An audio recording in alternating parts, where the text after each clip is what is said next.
Obviously, per the title of our event today, which you are all probably aware, it's the state of the industry, somewhat of a general title. It's just the conversations that we end up having between me and Lee or any of the other executives from the ISA, they always end up getting so detailed that it's kind of hard to give it a title of what we're going to talk about, because there's so many elements to the industry and we can go into so many details. Lee, why don't you just give a quick rundown of who you are, what you do, just so in case anyone watching, they don't yet know who you are.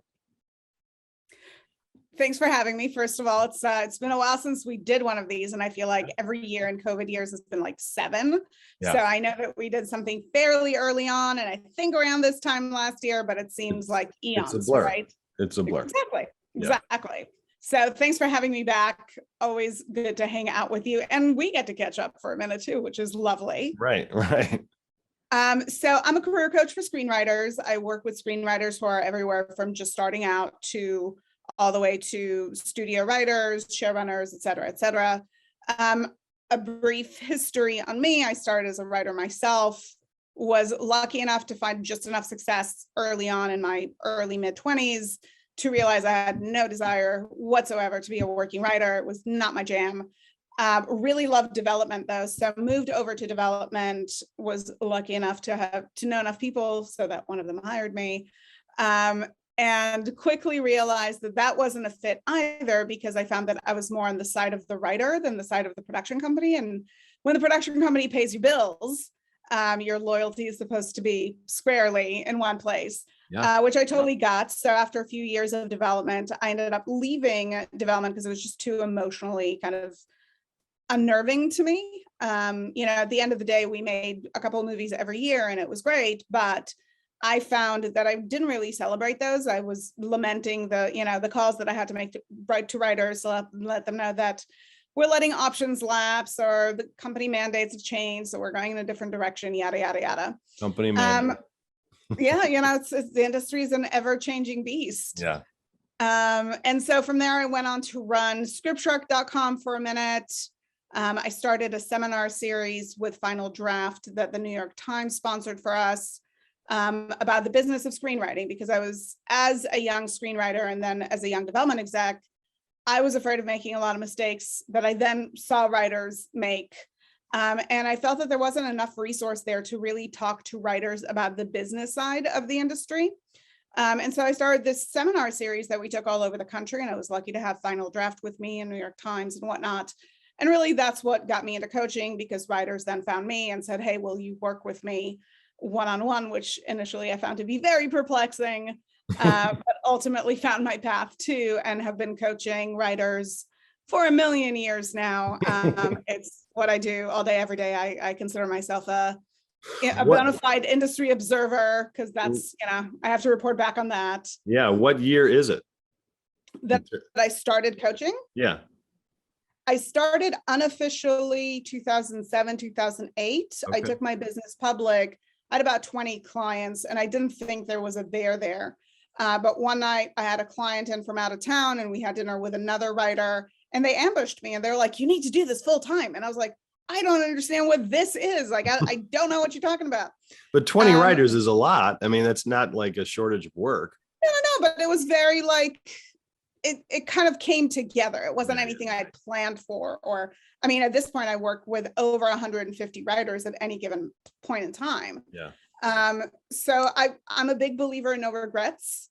And so I really was like, okay, I'll put it out there and we'll see if anything happens. It'll fail and I'll go do something else, probably back to development, or, continue working with my 20 writers and figure it out.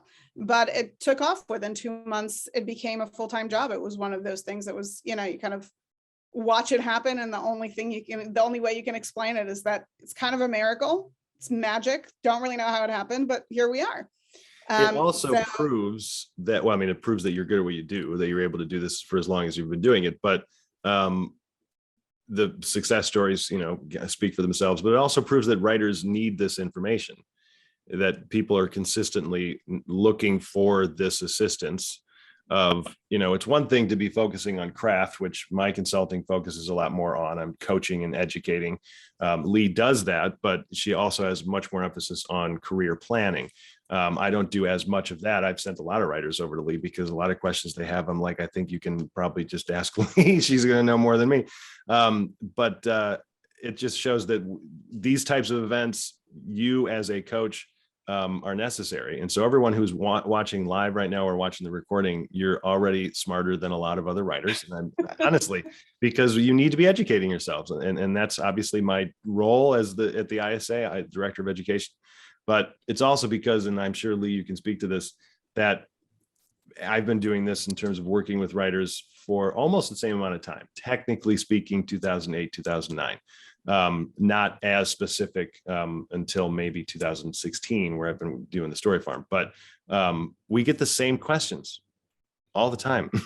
Yeah. And it's not annoying. I mean, those questions deserve to be answered, and that's what we're going to be focusing a lot on today.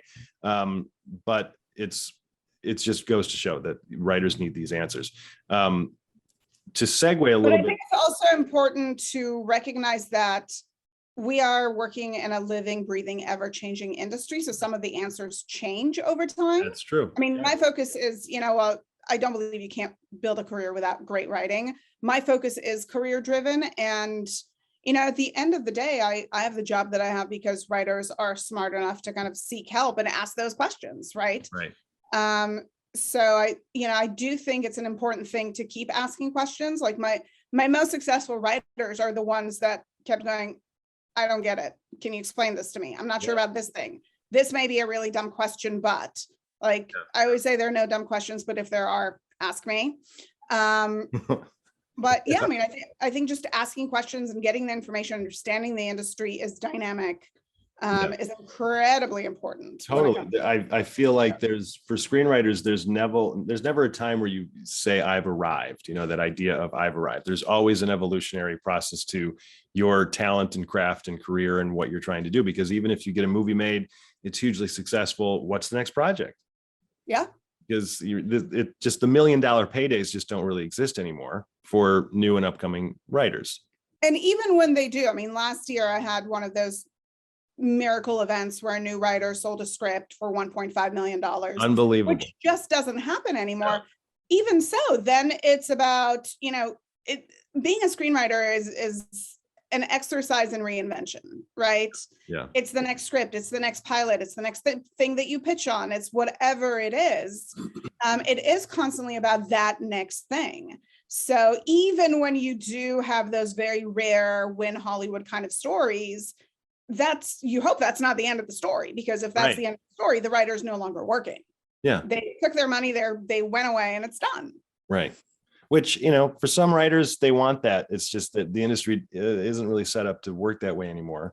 Not anymore. If you were writing in the 90s, maybe. But in the 90s, we had a whole roster of writers who showed up, sold one script quickly for a lot of money. I mean, Joel Ross, who's the big manager, will talk a lot about the fact that when he first got on a desk, he sold a script within the first 2 weeks, because that was the pace of the 90s. And it was a much different, pre-internet, privately owned studios kind of environment. We are today in an age where all but Disney is publicly owned. There are different mandates.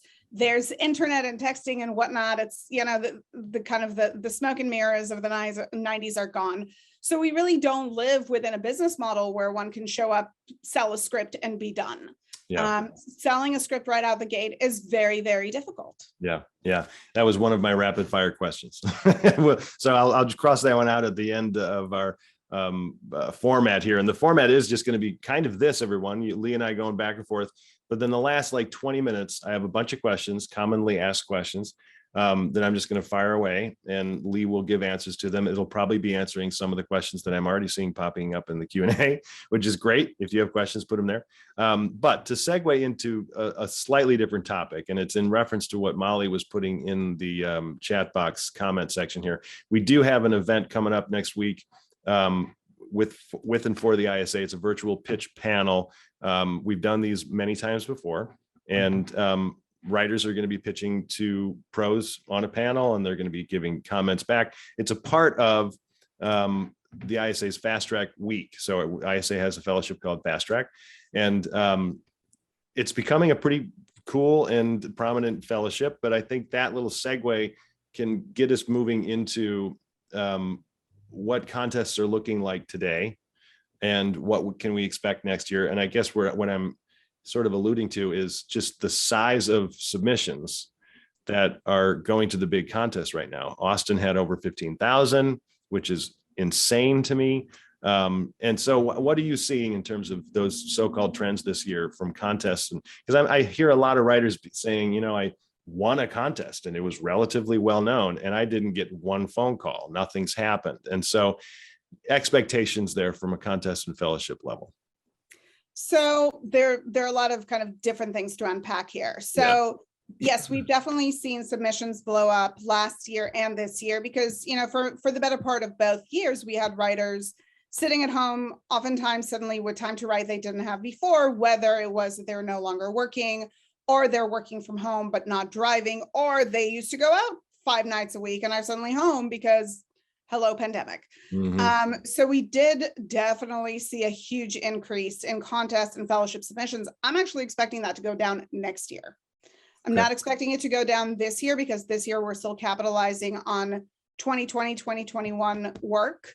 But I am seeing a slowdown, and I'm talking to a lot of people that are starting to see slowdown in the less serious writers, kind of the writers that were like, okay, I'm not working now, so might as well write that script.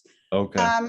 I think we're going to see some of those drop off next year, and we're not going to have as much new work. And because of that, we're going to have a drop in submission. I think I could be wrong.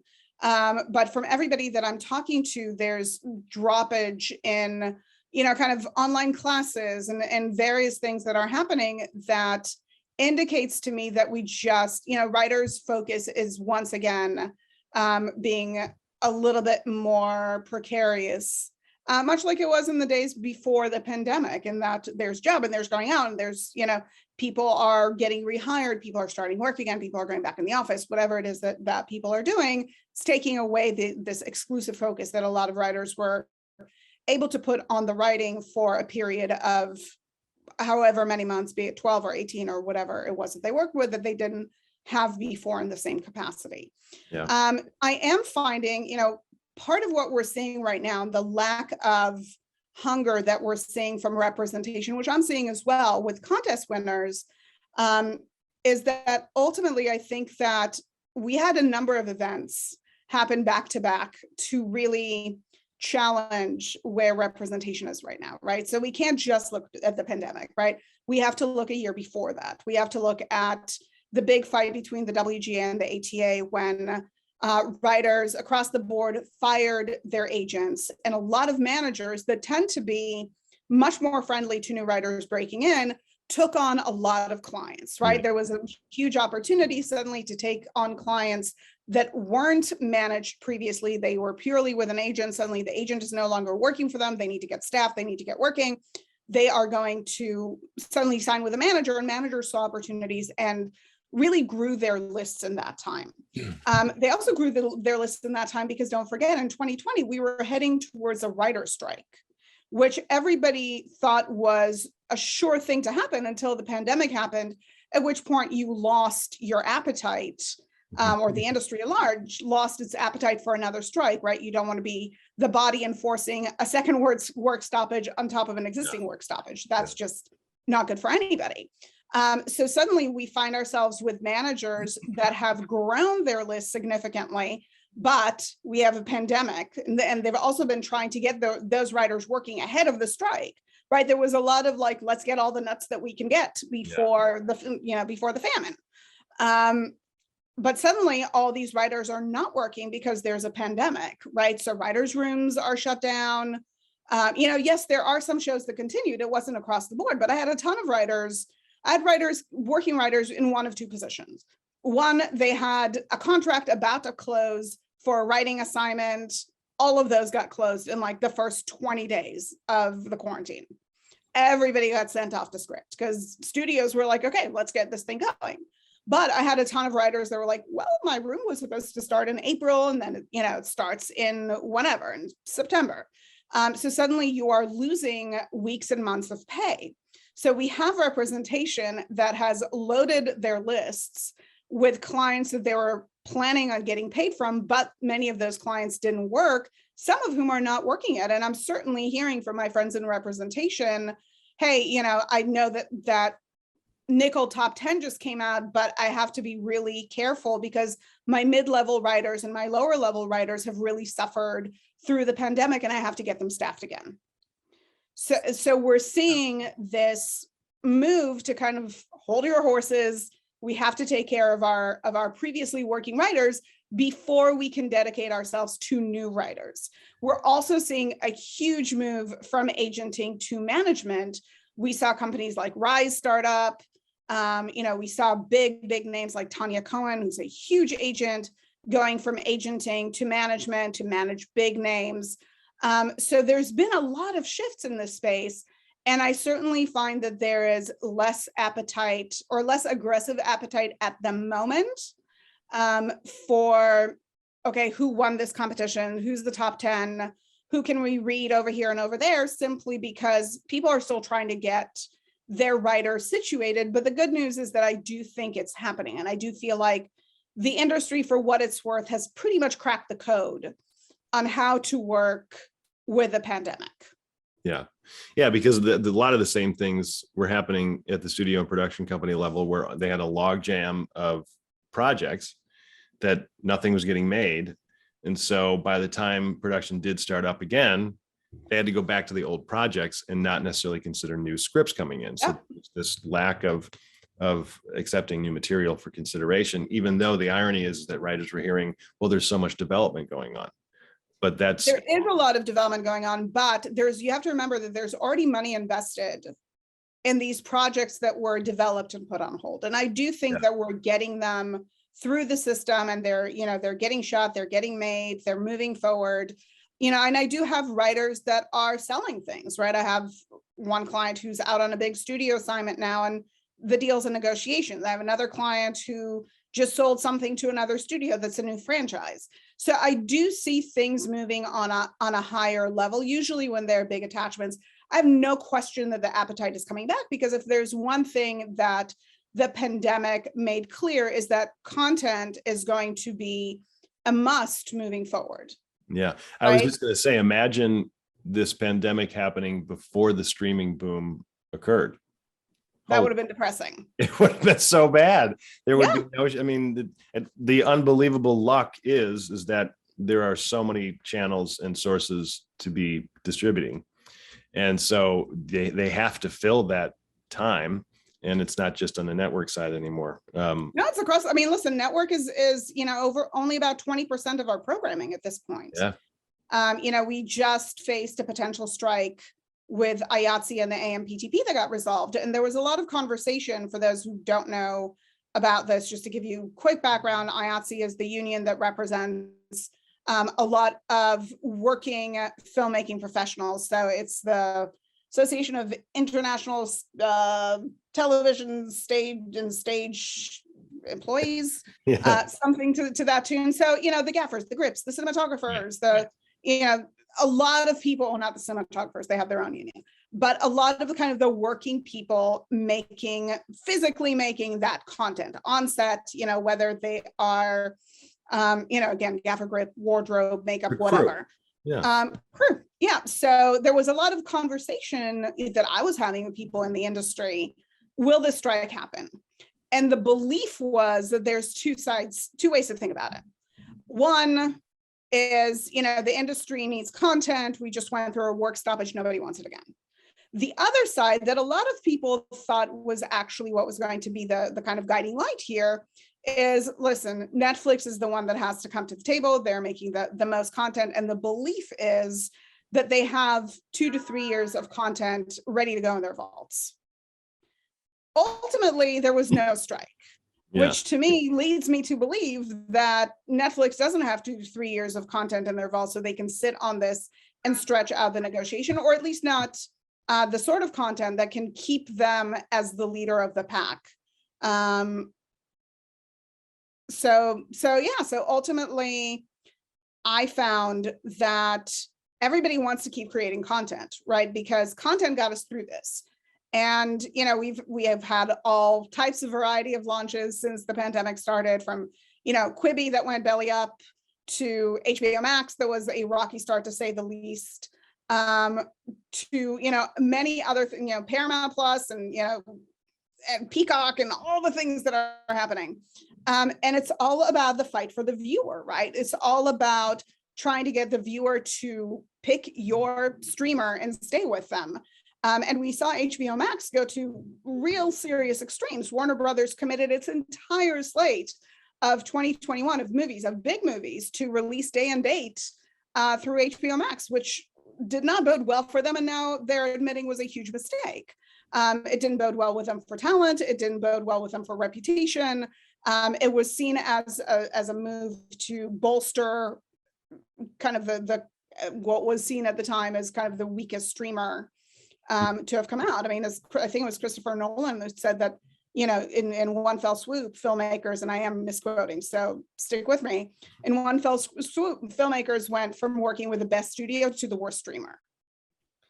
That's not a positive thing when your success is dependent on your relationships with talent. But it is about the fight for the viewer, and the fight for the viewer will be won on content.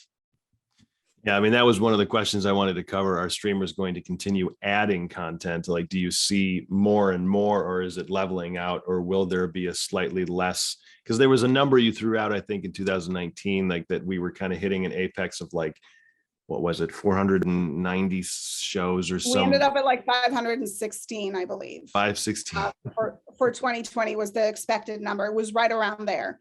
No, listen, I mean, there are more content creators, and the reality is, yes, Netflix is where Netflix is, and HBO Max is where it's at, and Apple is doing what it's doing, and Disney's doing what it's doing, but they all know that they can lose the crown fairly quickly.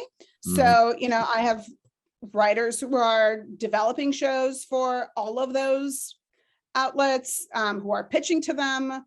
I see stuff going on with those outlets all the time. I see them signing major talent to overalls in order to be able to bring them to a big mini series. Like, you see all the moves still very much being made. Some of it is not in the trades because it's a little bit more hush hush, but ultimately they know that they can lose the crown fairly quickly. I mean, Netflix may take a little bit longer to lose the crown because they do have vaults to some degree.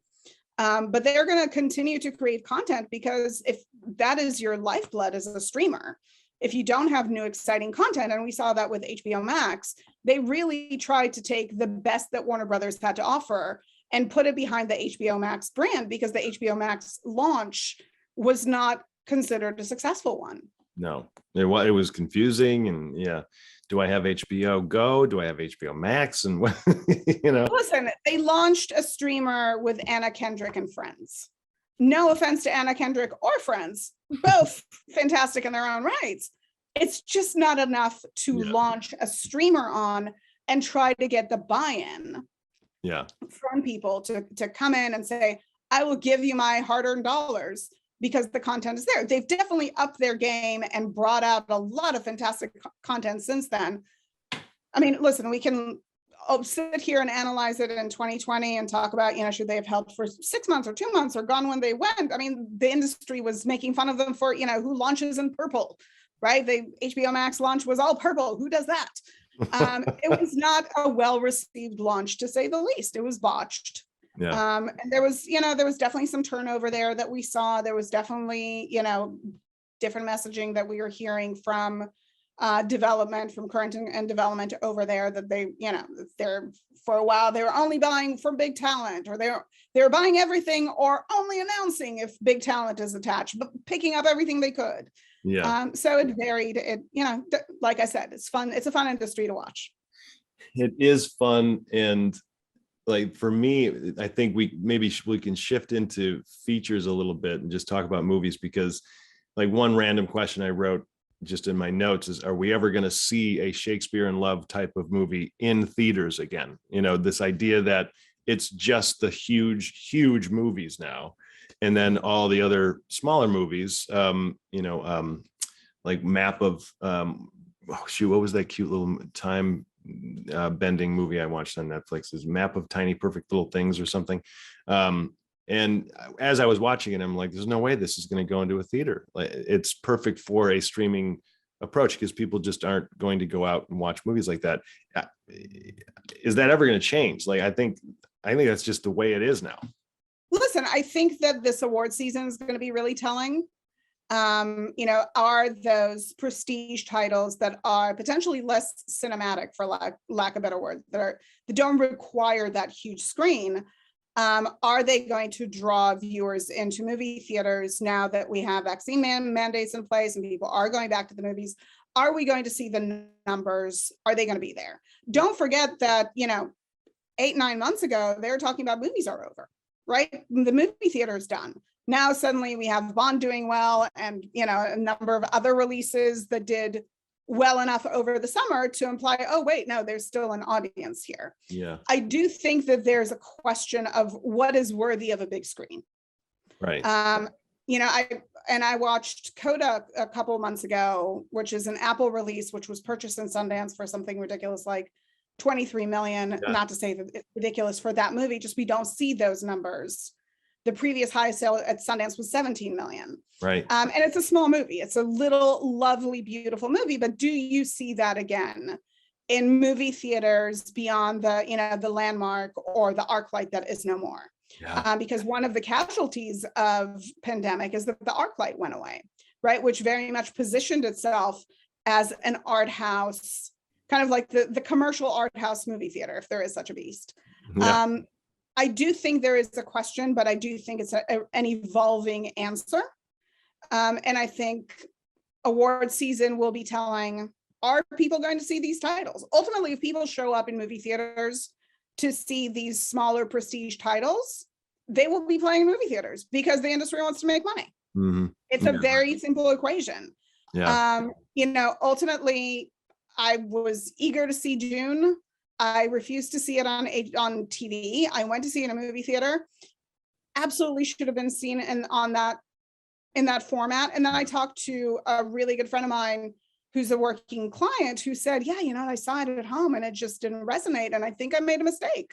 I think I should have waited. And it absolutely is a film that you need to see on that scale. Yeah. Now, what happened is that the streamers effectively replaced VOD for us, right? Back then, way back when, for those of us who remember Blockbuster, you'd go to Blockbuster to pick up your big summer titles, right? But you would also find these direct-to-video titles that, if they're in a genre that you enjoyed, you might find kind of a gem among them. And Netflix and Amazon and Apple and everybody else is grabbing those and replacing VOD and PVOD that we've had previously. Doesn't mean those movies are not being made, but there's a question of how they're going to be distributed. Yeah. Yeah. Now, should that change, though, how writers approach writing their content? Not really. No, Maybe story's still story. Expectations, I suppose, or at least knowing what your audience is. I think it's always important to know audience. You were talking about your upcoming pitch event, which is awesome. And I hope everybody who can participate or at least observe, because there's so much to learn from it. I just did, I moderate the pitch presentation at the AFM every year. And, I was lucky enough to have people like Cassian Elways on the panel and Cool. Yeah. Monica Levinson and Jeffrey, oh my God, Greenstein. Who's the head of Millennium. Sorry, it's my dad's best friend, has a greenish last name. So I always like, no, it's that. Yeah. And a lot of what came up for us is we were taking pitches. We took a number of I think 21 in all, 2-minute pitches.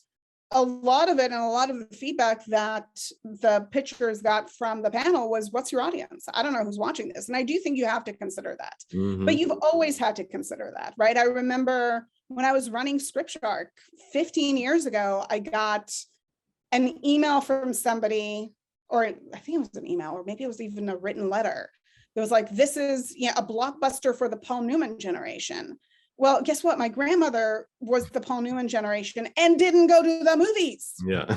So you can't really say my audience is the 75 plus year olds, and they're going to behave in the same way that the 16 to 24 year olds are going to behave in their movie going, right? They're not going to go, maybe they'll see it, they're definitely not going to see it twice or 3 times or 5 times because they're obsessed with it and their friends want to go again on a Friday night.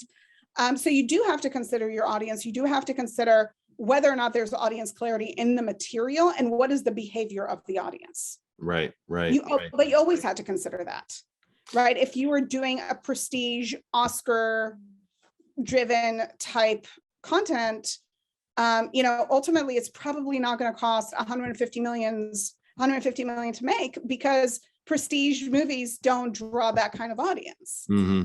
Right. And this comes down to education. Movies make 100 million. Yeah.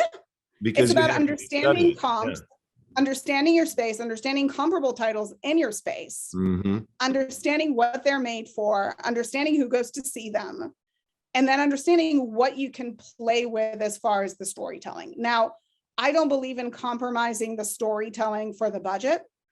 I think that you do have to default to the best storytelling that you can. But I was actually chatting with a writer yesterday who said, I have these really big, fun action elements in my script, and they are big and costly, but, should I strip them and just stick with the script as a thriller? And I had to ask the writer, I didn't read the material, I had to ask, is the material inherently an action piece? Because if it's inherently an action piece, then yes, we want exciting, different, unique, new action that we haven't seen before. But if the script is inherently a thriller that really depends on kind of character, story, discovery turns, then it doesn't need that action. You can't really justify it. Right. So you have to think about what it is that you're inherently developing. And then on top of that, a whole bunch of questions are popping into my head. And I think this is it's important for these distinctions because this is both kind of industry education, but also a little bit of so-called craft education, not the actual writing on the page, but understanding why you're writing what you're writing and then who you are as a writer with the correct or proper expectations. Like you see a movie like Free Guy, which I loved, but those writers have produced quite a bit and they're well-known so-called. And so this was not their first script.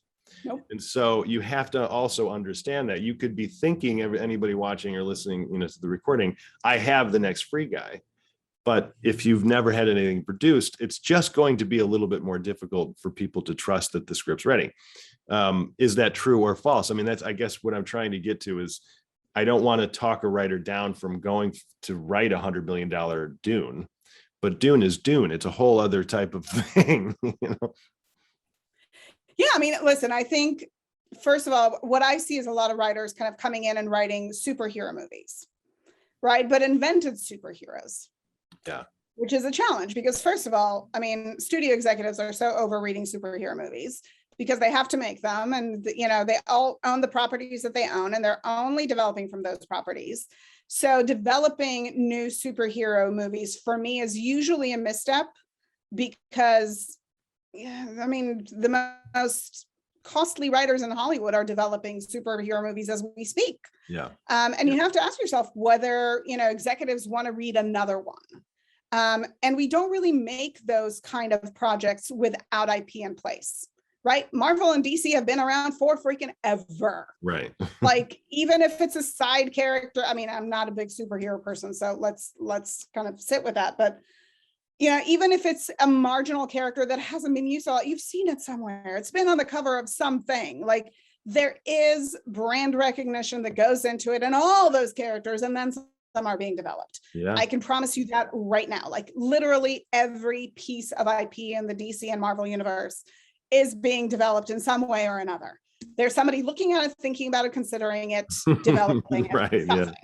Yeah. So coming into that kind of IP world without IP in place is very difficult. People read a lot of superhero stuff, are pitched a lot. I have 3 or 4 writers right now pitching DC on different projects, right? So these writers are pitching to existing IP.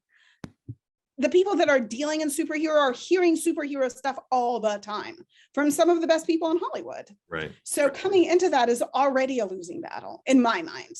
Now, from a feature space, or can you go the TV route and maybe come up with a slightly new, unique take? Is it the same thing? Yeah.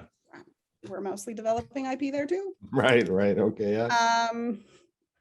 You know, most everything has IP. Most, I'm sure there's something that didn't, but most everything has some IP behind it.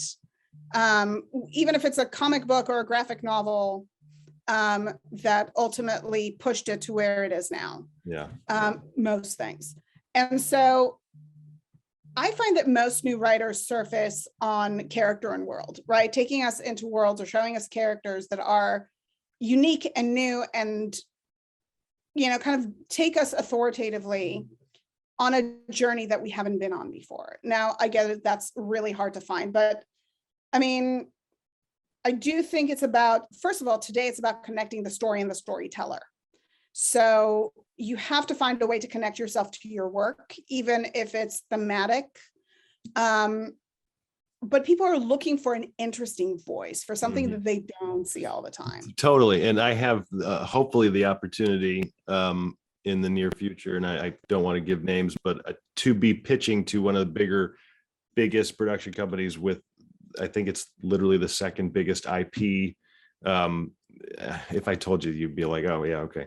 I just want to give it away because I don't have the pitch scheduled, but because that executive who has agreed to possibly consider hearing my pitch I'm like, yeah, let's do it. Even though that executive said the likelihood of we're working on this IP so much already, I'm interested in hearing outside IP. But I'm then looking at that opportunity as great. Let's just meet somebody. I'll pitch my story, and who knows?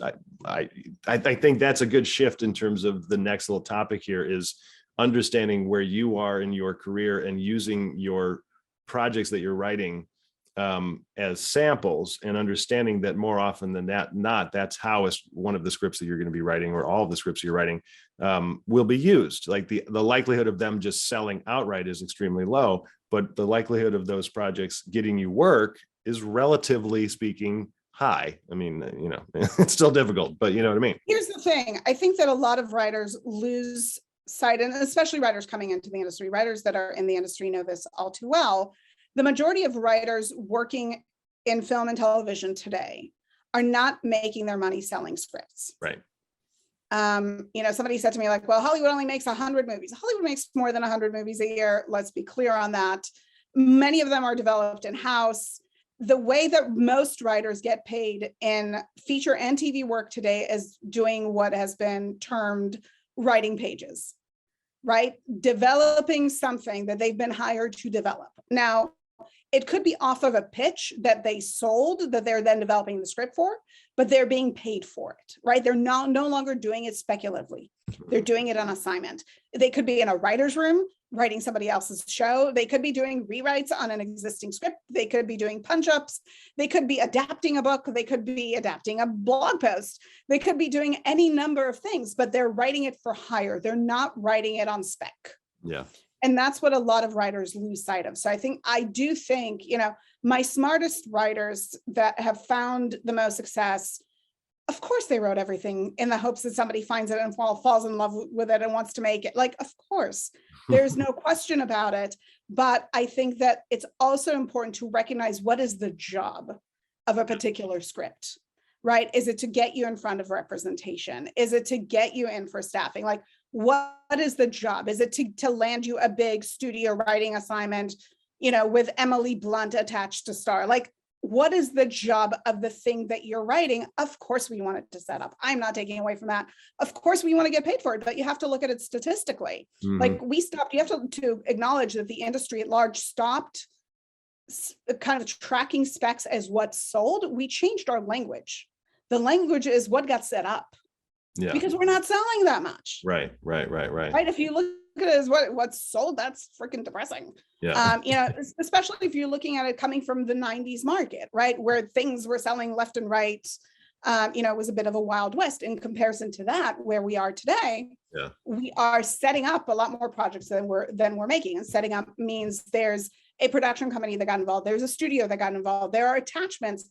the writer will sell the script when the material goes into production. Right. We don't have the same development funds that we used to have. We don't have the kind of R&D funds that we had in the 90s, where we could just buy everything willy-nilly for a retarded amount of money, only to go for it and not get it made. That's why everything turned corporate, because the corporate conglomerates were like, what are you spending money on? This is ridiculous. Listen, there were efficiencies. I think there's also, we see the downsides of it, which is that studios are not making Shakespeare in Love, and they're not making Forrest Gump, and they're not making Silence of the Lambs, and I think that's a real shame. Yeah. Those films are getting made through other avenues. Thankfully, listen, I'm in this because I love movies and I love TV shows, and that's my language. And I do think it's a shame that what the studios are making has to check so many boxes, and if it doesn't, then forget about it. And there are great movies that fall through the cracks that way, and that's sad to me. Yeah. But we also see movies like Coda get made, right? We do see, it's award season, and I can't wait.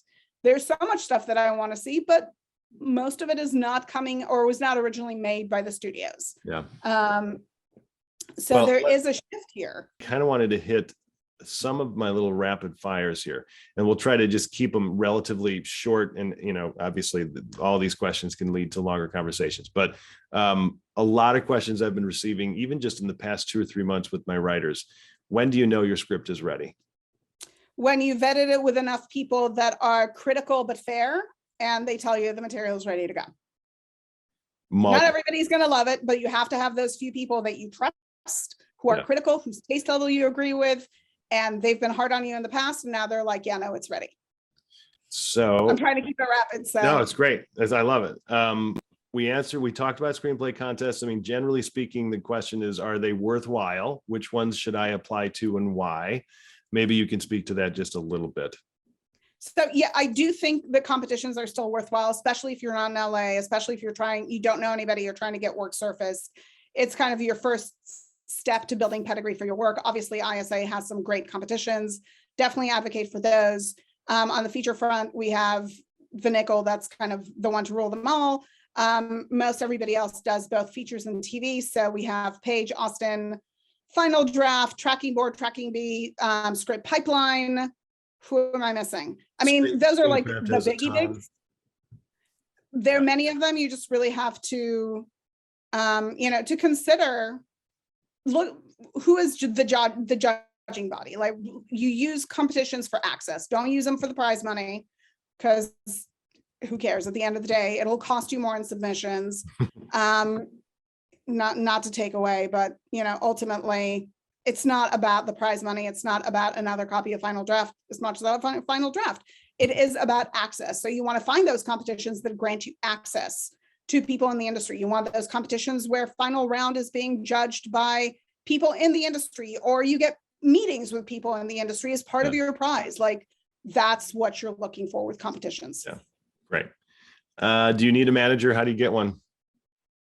You need an advocate. That advocate can and usually will be first and foremost a manager, because they're on the forefront of breaking in new writers. You need a manager if you want a career in the industry, and if you want somebody that will serve as your advocate to the people that you don't know. And most times that's going to be a manager. Best way to get a manager is through referrals. Otherwise, there are managers that take queries, like John Zazierne at Bellevue, who's a huge manager, but still reads them.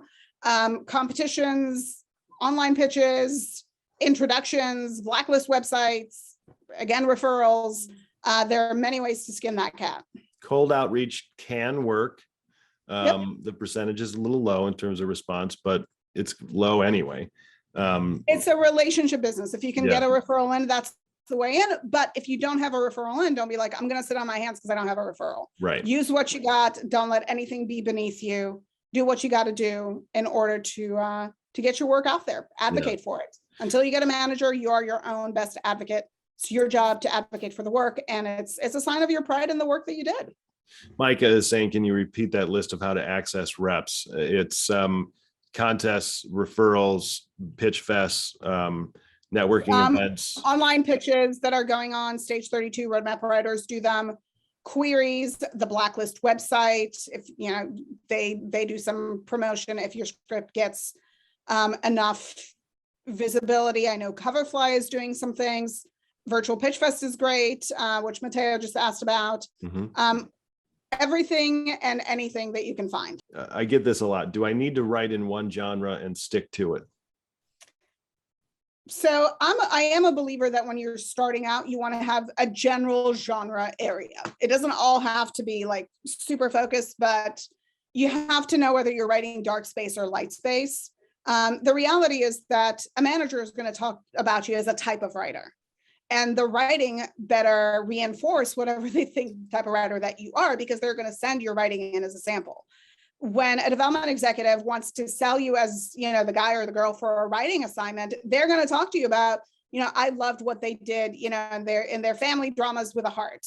They're really great and kind of putting the heart into, or putting the levity into the darker things, yada, yada. They're going to then show samples to their boss, and they want to have the samples to back up what they're saying. You're going to go up for those type of assignments because you have the material to back you up into those type of assignments. Ultimately, you want to find your general genre area, your general space, because your representation is going to try to put you around or out to buyers in that space and set you up on general meetings with executives that work in that space. If you write a comedy and then you write a very dark, meditative suspense thriller, those are two different buyers. So management has to start the work all over again and getting out there. But you can write a dark drama and go from that to a thriller, right? You can move a little bit. There's some freedom there. Yeah. It doesn't mean it's, it's all one thing all day long. I mean, on the contrary, I'm meeting with somebody later this afternoon that I read 2 scripts of his. He's super talented, but the DNA on the 2 scripts is just too close. Are we back to normal in terms of the industry? It's really, that's just a yes or no. And I'm leaning toward no. Not quite yet. I mean, I talked to an executive who said that, if this was an airport situation, I've been waiting at the gate for a while, and now I'm in the plane and I'm on the tarmac. But there are a bunch of planes that are trying to take off. We're not quite in the area, but we're going in the right direction. Great. Will virtual writer rooms continue allowing for true inclusion, or once we get back to so-called normal, is it going to be an exclusively LA only writers type of thing? Do you have to be in Los Angeles to be staff? Absolutely. I have some rooms that are hybrid rooms that do some in person and some Zoom. Everybody who's in a straight Zoom room tends to hate the Zoom room. So I do find that you're going to have the majority of rooms go back to at least some sort of a hybrid model where they do 2 days a week in the room or a day a week in the room, and then the rest of it out over Zoom, because I haven't talked to one writer who's like, I love my Zoom room. I mean, I have a writer who just got like a season 2 thing. His show is getting picked up for a season 2, and he's lamenting that season 2 is going to be Zoom. Like, he literally went to talk to his therapist about it. That's going to be Zoom. Zoom rooms are really hard. If I win or do well in a big contest, what do I need to do and know, and how do I take advantage of that? I'll try to keep it short. You need to take that win and use it to give yourself a push. Use it to reach out to representation, to whomever, to really market your material. Because at the end of the day, you are your own best advocate. I never like waiting for others. I don't care who the others are and how amazing they've been historically. You want to take some work onto yourself and figure out what you can do with this success story to market it, to open doors, to show up in front of people you want to get read by, and at least try for it. To kind of answer a little bit of another question, just really quickly, the more experience you can show when reaching out to executives, managers, producers, et cetera, to show that you're not a complete newbie, that you do have accolades, you have experience, that's only going to just go that much further. That's when cold outreach can work. I helped a writer who just decided, I'm doing a cold outreach to 30 different managers, and I'm going to put, all these emails together. But she focused a lot on not, please read this material, but instead, here's who I am, accolades, and what I have done. And that got her quite a few meetings. And she eventually signed with somebody. Really quick question about difference between agent and manager, or answer, I should say. Oh my God. I know. Managers are on the forefront of talent discovery. Agents are not. Managers are in the outgoing call business. Agents are in the incoming call business. Managers tend to be more involved in career construction and the development of the writer. The agent's job is to book the job, contract the job, paper the job, follow the money. Both will be involved in career strategy. In time, you may find that you need one and not the other because there's too much overlap. But earlier in the writer's career, it's usually a manager first. Perfect. There are many more differences, but ton of differences. You have to be certified, so-called, to be an agent because you're dealing in contracts, etc. Managers do not deal in contracts. Yep. Well, managers do deal in contracts, but managers technically are not allowed to procure work for their writers. That's it. Agents are, which is where the battle was when writers walked away from agents. Are managers allowed to then procure work for their non-agented writers? Kind of a legal think tank got together and discussed it. And the conclusion was that only writers are able to sue their managers for procuring work for them. Agents who don't represent writers cannot sue the manager for procuring work for the writer. It's a very kind of overly simplified answer, but yeah. Michael is asking, if you have a bad manager, is it better to hold on to that manager while you look for a new one, or just part ways and then look? So managers technically are not supposed to poach from one another. So if you are managed by a good or bad manager, another manager is not supposed to meet with you or read you while you're still managed. A bad manager who's ineffective is doing nothing for you, and on the contrary, probably doing more damage because you're lulled into more passive thinking, hoping that your manager steps up. So if you are managed by a manager who's not working for you, better to let them go and start anew. Great. Okay, let's just speak a little bit to Harry's comment here. I was told a female lead who is dealing with a hacker will do well. He's being specific to a particular story, obviously, but it does bring up an interesting topic. Inclusion, for one thing, obviously a good thing. However, is it pushing? I've noticed, I guess I'll say it this way. I've noticed writers are trying to change their projects just to fit that inclusion level. Like, oh, I have a male lead, but if I switch this person to female, it's going to be that much more marketable. This is a much longer, form answer, obviously, but how do we speak to that a little bit? And what's it looking like going forward? So inclusion is not token. Ultimately, if you decide to change the gender or race of your protagonist, you have to change the character as well to match that. And you have to really take a deep dive. It's not about, we're taking it from, Jim to Jenny. We have to think about, how would Jenny do this that Jim wouldn't? What is unique to Jenny? What is unique to Jim that isn't physical? All too often, female characters are, specifically when we have a male to female conversions, are then have some sort of a kind of a lot of focus on their ponytail, or things that are outwardly and appearance driven rather than character driven. So I think the important thing is that if you are choosing to take that on and change characters in your script for other characters, wherever it is, anybody that is a diverse character, you have to really stop and think about how their diversity affects their character, not how you just slot them in to the male role and nothing is different. And are you the right writer to write for those particular characters? Absolutely. That is a very valid question. Is it your story to tell? Like that's a question that we see coming up a lot. Totally. If you're a male who grew up with 4 older brothers and you're writing a purely female-driven mother-daughter type of story, you really have to ask yourself, what kind of experience do you have in that, and can you speak to it? And maybe it's a very unique experience, but you have to pull that out. Listen, I think that we go deeper when we look at diverse representation on screen.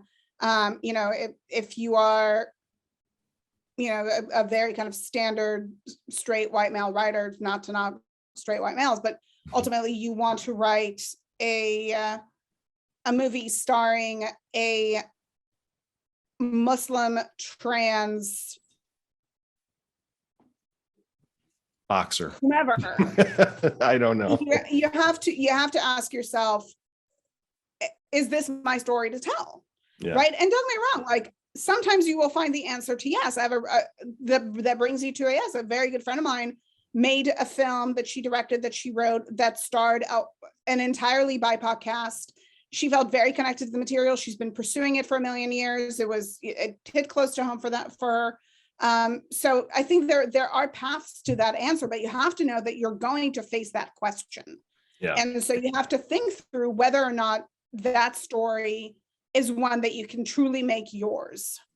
Yeah.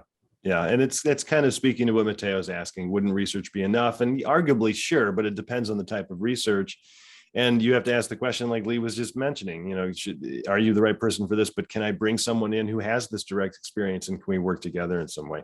Just for the sake of time, last question, I think it's a good one to end on. Emily's asking, how do you, Lee, walk writers through their career planning? So maybe talk about how you work through all of this, and what do you do with the writers when they come on? So the most unhelpful thing I can tell you is that it's absolutely different for every writer, because every writer comes to the table with different everything, right? Different experience, different goals, different current situation. So we start with an intake where we assess where the writer is, what the writer is doing, what they should be doing, what they shouldn't be doing, and then start thinking about next steps, right? I will share with the writer what I see as the viable next steps based on what they're telling me that they want.